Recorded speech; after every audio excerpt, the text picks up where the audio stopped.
Buenas tardes. Antes de comenzar, me gustaría agradecer a todos los organizadores del Congreso Internacional de Biotecnología y Biodiversidad y agradecerles la oportunidad de hoy y esta tarde poder compartir con ustedes el trabajo que venimos realizando hace varios años ya desde la Universidad Amazónica Iján y con la Universidad Federal Santa Catarina. El trabajo de esta tarde es una visión proteómica y epigenética de la embriogénesis somática de Theobroma cacao. Para darles un poco en el contexto de cacao, pues cacao está íntimamente relacionado con la producción de chocolate. El chocolate que ahora pues se ha convertido en un producto funcional. También al cacao se lo ha relacionado, ahora está en uso directo con la industria cosmética y se ha levantado también una industria alrededor del turismo. Los consumidores de chocolate pues ahora también demandan de una experiencia completa y esa industria pues es una industria creciente. La importancia directamente en Ecuador del cacao tiene una importancia económica, pues el PIB aporta directamente al PIB agrícola. Al ser Ecuador uno de los países de origen, tiene una notable importancia ecológica en la conservación de los lugares donde ahora es producido, por ser el centro de origen. La importancia social, básicamente el cacao, es producido por pequeños agricultores a nivel nacional y cultural. Aún en Ecuador, la producción, el consumo de chocolate está asociado a rituales de diversas culturas amazónicas.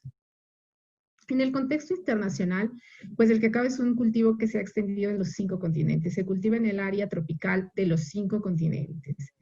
Y, sin embargo, Ecuador y los países de América del Sur son los principales productores de cacao, sobre todo el cacao fino de aroma. Para recordarles a nivel internacional el interés que ha cobrado el chocolate, pues el chocolate ha sobrepasado todas las culturas. Inició una cultura de consumo de chocolate en Europa, sin embargo, culturas como las culturas orientales de Japón, de China, cada vez se aumenta el número de consumidores, ¿no? Estos consumidores han abierto un mercado para la producción de cacao a nivel internacional. Esa producción y esa demanda de cacao, pues yo la he dividido en 2 escenarios. Hay 2 posibilidades para abastecer esa demanda del mercado y la una es que se puedan establecer grandes superficies sembradas con cacao.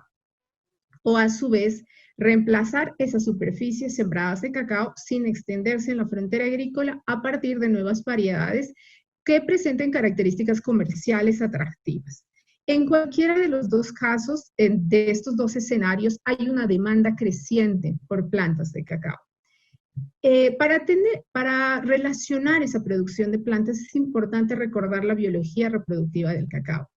El cacao es una especie que tiene autoincompatibilidad gametofítica y esporofítica. Esa incompatibilidad gametofítica y esporofítica, que ha sido solventada por la polinización con diferentes polinizadores, es una estrategia ecológica de la especie. Entonces, esa estrategia ecológica ha sido la que le ha permitido pues, adaptarse a diferentes pisos climáticos e inclusive a esparcirse por todos los continentes. Sin embargo, si nosotros miramos esa estrategia ecológica, esa estrategia ecológica no es compatible con la economía, ¿sí? Con la necesidad de producir cacao a gran escala, ya que las semillas que se producen en cacao no pueden ser usadas definitivamente como insumo para producción de plantas de interés comercial, ya que los cultivos pues, mantendrían una alta variabilidad genética y con eso se vería directamente afectada la producción.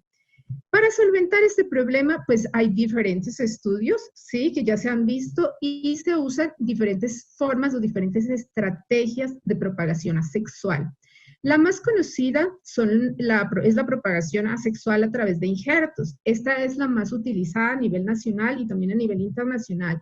Sin embargo, al usar injertos, pues si nosotros hacemos una revisión de la genética de las plantas producidas por injerto, pues tenemos 2 genéticas. Una genética, es decir, una carga genética en la parte aérea y otra carga genética en la parte de la raíz, que es la que explora el suelo, ¿no? Y esto ya se ha reportado una transferencia horizontal de genes que está dándole diversidad y diferencial en la productividad en campo a las plantas que vienen de injertos. El otro método de propagación directamente asexual son las ramas o también ramillas conocidas. Aquí tenemos una sola genética. Sin embargo, trabajar para poder darle estructura al árbol, para darle una estructura, una arquitectura de árbol para la producción, demanda de mano de obra. Y además las raíces en este sistema son unas raíces fibrosas. Las raíces fibrosas pues no consiguen en muchos casos explorar el suelo y tampoco ser sostén para la planta cuando entra en producción. Entonces han quedado en desuso en algunos casos. Por otro lado, está la embriogénesis somática. La doctora Aura pues, nos habló del estado en el que está la embriogénesis somática. Hasta el momento pues hay bastantes estudios a nivel de laboratorio para la producción de plantas y algunos ensayos ya en campo. Y entonces en este caso nosotros estamos hablando de una planta con apenas una genética y con las características de la raíz de una planta que se obtiene en los casos de los injertos. ¿Sí? Entonces la embriogénesis somática en cacao parte literalmente de seleccionar una planta, ¿sí? Con características económicas de interés en campo y se obtienen y se selecciona el explante. En cacao está establecido y se usan flores para iniciar la embriogénesis somática. Pero ¿cuál es este mecanismo de inducción de embriogénesis somática en cacao? Se usan como explantes piezas de flores que pueden ser los estaminodios y los pétalos y son sometidos a condiciones de estrés, básicamente un estrés gracias a reguladores de crecimiento para realizar una desprogramación de las células, ¿sí? Seguido de esto, hace falta una reprogramación de estas células o tejidos para inducir la ruta embriogénica y finalmente obtener embriones somáticos. A partir de estos embriones somáticos comienza la regeneración de las plántulas. Entonces la embriogénesis somática es una ruta bastante estudiada en cacao, así los primeros registros datan de 1977 y aquí tenemos una línea del tiempo. Y en esta línea del tiempo lo que yo quiero resaltar es que aproximadamente, pues no estoy contando los años, pero hasta el 2018 la embriogénesis somática estaba basada en ajustar los protocolos. Entonces aquí hay varios autores de los cuales es importante citar. Maximova, que tiene un protocolo bastante establecido en 2002, y luego de haber trabajado en los protocolos aparece un hito que es sumamente importante, que abre nuevas puertas de investigación y fue básicamente la secuenciación completa y liberación del genoma de cacao en 2011. Entonces, a partir del 2011, con la liberación del genoma, eso nos dio nuevas oportunidades o nuevas puertas para poder estudiar la embriogénesis somática. Y así entonces empezaron a utilizar herramientas moleculares y una de ellas que hemos usado en cacao es la proteómica.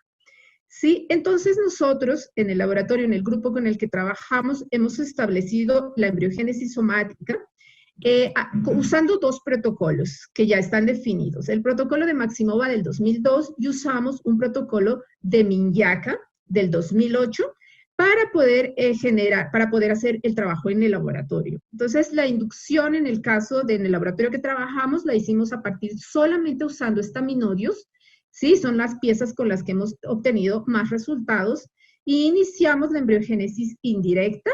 Y luego llegamos a una embriogénesis secundaria, que es una embriogénesis primero directa y segundo es cíclica. Entonces, esta embriogénesis somática pues permite generar embriones somáticos, los que luego han sido llevados a la siguiente fase, que es de conversión. Entonces, dentro de ese sistema de embriogénesis somática secundaria, hemos identificado dos tipos de embriones somáticos, con características morfológicas completamente diferentes entre ellas. Esas características morfológicas están directamente relacionadas con el color. Entonces, nosotros pues, hemos identificado a un grupo como embriones somáticos translúcidos y al segundo grupo como de embriones somáticos de color blanco. Estos embriones, estas características que podemos observar en la imagen están directamente relacionadas con la capacidad de conversión. Y así se pudo observar, trabajamos con varios genotipos y aquí les mostramos dos genotipos de Ecuador, en donde a partir de estos embriones somáticos de color blanco, la capacidad de regenerar plantas fue superior al 76%.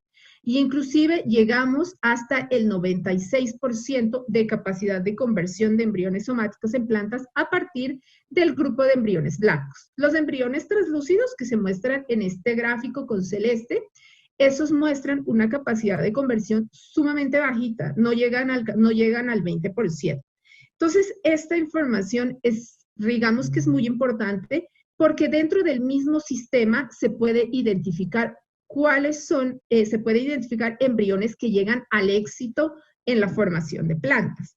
Entonces, utilizando estos dos embriones, usamos proteómica comparativa para ver cuáles eran las características asociadas a esa diferencia en la capacidad de conversión. Entonces, se identificaron 1.667 proteínas entre los dos embriones somáticos. Sin embargo, usando las secuencias del genoma, pudimos identificar y verificar el nombre de 1.339 proteínas. De esas 1.339 proteínas, encontramos que 60 proteínas estaban expresándose de manera diferencial entre estos dos embriones. Así, tomando como base el embrión blanco, que es el que tiene mayor capacidad de regeneración, pudimos ver que 25 proteínas efectivamente se encontraban expresas en mayor cantidad cuando se lo comparaba con el otro embrión. Y 35 proteínas estaban subexpresas. Ok, entonces relacionamos estas proteínas a los procesos biológicos y como ustedes pueden ver aquí, existen diferencias en las proteínas que están relacionadas con procesos biológicos. Sí, además las relacionamos con las funciones moleculares, y también pudimos ver que existe, ¿sí?, diferencia entre los dos tipos de embriones con las proteínas asociadas a funciones moleculares. Entonces, también con el componente celular. Y aquí pues se puede ver que hay también diferencias, Aquí nos llamó muchísimo la atención que hay una proteína completamente diferencialmente expresa, ¿sí?, que era de fibras supramoleculares. Entonces, esta información la llevamos a nivel funcional y clasificamos estas proteínas diferencialmente expresas a nivel funcional. Estas proteínas se agruparon en 4 grupos. El primero fue asociadas proteínas al metabolismo de los carbohidratos, asociadas a los procesos de oxidación-reducción, asociadas a respuesta a estímulos y una proteína que no podíamos dejarla fuera porque su expresión es bastante fuerte, como la proteína, flavoproteína, que está ligada al transporte de electrones. Al hacer un análisis profundo de estas proteínas y de la función que cumple en los embriones somáticos, ¿qué es lo que pudimos ver? Que los embriones que tienen una mayor capacidad de conversión, estas proteínas del metabolismo de los carbohidratos están sobreexpresas. Y esas proteínas se encuentran en actividad sumamente baja en los embriones que no consiguen llegar a formar plantas. Es lo que entonces, pues lo que nosotros podemos sugerir a partir de estas informaciones es que básicamente los embriones que no consiguen convertir no están consiguiendo acumular suficientes sustancias de reserva para poder dar respuesta a la siguiente fase, que es la conversión de los embriones. Por otro lado, están los procesos de oxidación y reducción. Como ustedes pueden ver, esas proteínas están subexpresas en los embriones que convierten, pero están sobreexpresadas en los embriones que no convierten. Entonces, los procesos de oxidación y reducción son característicos de procesos intermedios de maduración en semillas. Entonces, a partir de esta información, lo que nosotros podemos intuir o podemos sugerir también es que esos embriones que no convierten están en una fase activa, ¿sí?, de oxidación-reducción, que es una fase previa a llegar a la maduración, ¿no? Y por último, también hay proteínas sobreexpresas en estos embriones como respuesta a estímulos. Esto es compatible con las otras dos informaciones. Si un tejido está en actividad de oxidación y reducción y no está acumulando sustancias de reserva, es porque está respondiendo todavía a los estímulos externos. Por lo tanto, nosotros pudimos llegar a la conclusión que los embriones que consiguen con éxito la conversión en plantas es debido a una acumulación adecuada de reservas. Y esto es gracias a la información obtenida de la proteómica. Siguiente, la otra conclusión es que una semilla, cuando alcanza la madurez fisiológica, su mecanismo redox es equilibrado. No es activo, sino más bien es equilibrado. Y eso es lo que fue posible observar en estos embriones. Por lo tanto, la conclusión nuestra es que estos embriones llegan a la madurez fisiológica y por lo tanto, si un embrión llega a la madurez fisiológica, tiene cómo responder a la siguiente fase, que es la conversión de los embriones somáticos en plantas. ¿Cómo? Pues efecto de esto sería que los embriones que no convierten no han llegado a la madurez fisiológica.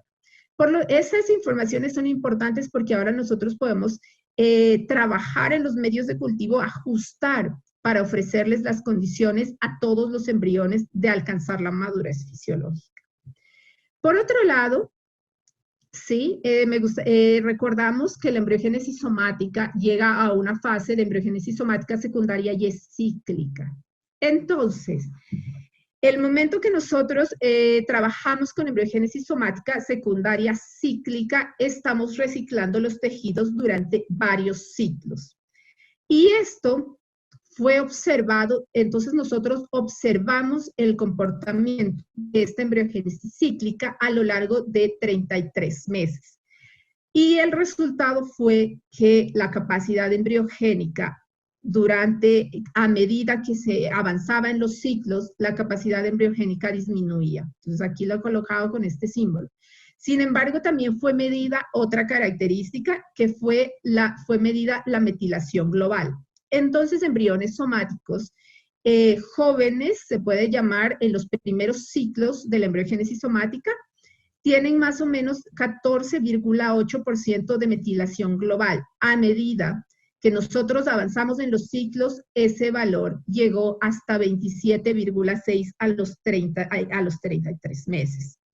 Entonces, para verificar este proceso de metilación global y también actuar sobre este proceso, ya que si es un proceso de metilación, como se considera un proceso epigenético, entonces podría también ser, este proceso podría ser parado o también podría ser revertido a través de agentes demetilantes.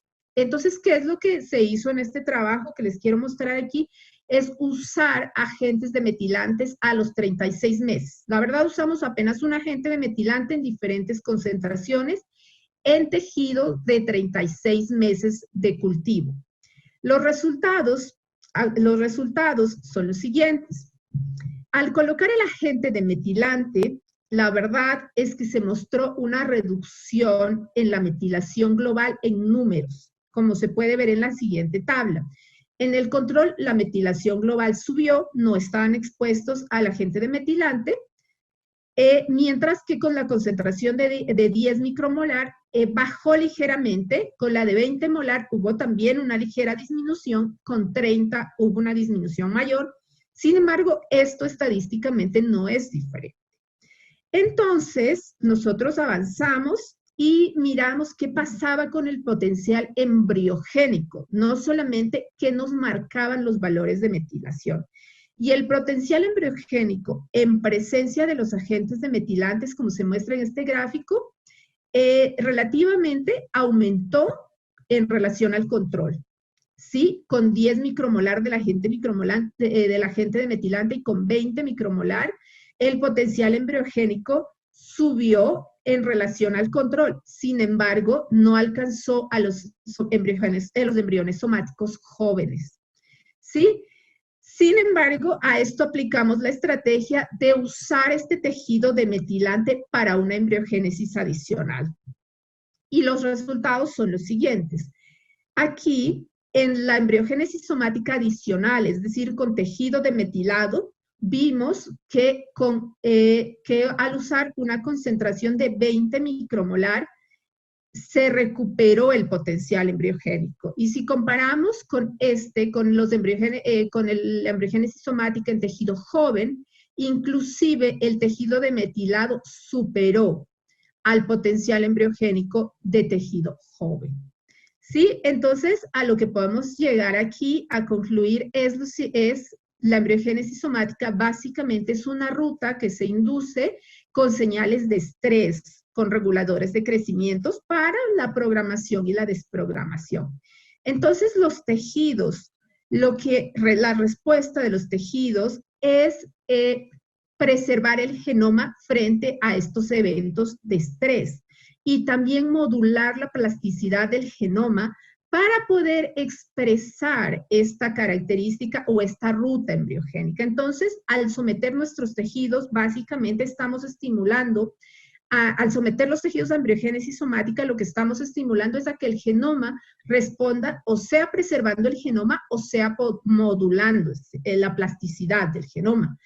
Y entonces, básicamente, nosotros pues vimos que estos efectos reiterados que se dan en la embriogénesis somática de someter al tejido en estrés, hay una respuesta del genoma y por eso podría ser la metilación del ADN en el tejido en la embriogénesis somática cíclica a largo plazo. Sin embargo, también, pues a través del uso de agentes demetilantes, podemos ver que esta metilación del genoma no es permanente, sino puede ser reversible, ¿sí?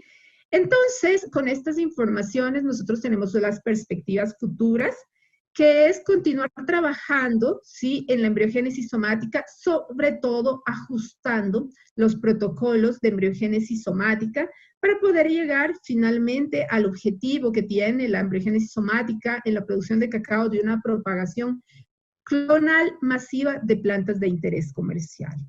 Con estas informaciones me despido, agradezco a los grupos donde se desarrollan las investigaciones, que es en la Universidad IKIA, en la Universidad Federal Santa Catarina, SPOL, y ahora pues estamos dentro del grupo de investigación translacional en plantas. ¿Alguna información adicional? Están mis datos y pues doy un espacio para preguntas. Muchísimas gracias, doctora Pilar. Excelente presentación, muy interesante. Vamos a proceder con la sesión de preguntas. La primera, ¿existe una ruta metabólica que sea clave para generar embriogénesis en células somáticas? ¿Ha sido identificada? Una ruta como tal, pues, yo no podría decir porque la ruta metabólica, pues existen varios puntos, sí, que se tienen que regular o que se regulan durante el proceso de inducción. Entonces, no me atrevería a decir que pues yo no la he estudiado básicamente, entonces, y todavía está en trabajo. O sea, desde 2011 que estuvo liberada la secuencia, el genoma de cacao es donde se empezó a usar estas herramientas y se está trabajando pues a poquitos, ¿no? La inducción específicamente, después con la formación del embrión, con la maduración del embrión y finalmente con ese clic en el proceso de conversión. Entonces no podría atreverme a decir que hay una ruta específica. Bueno, listo. En honor al tiempo solo tenemos para una pregunta.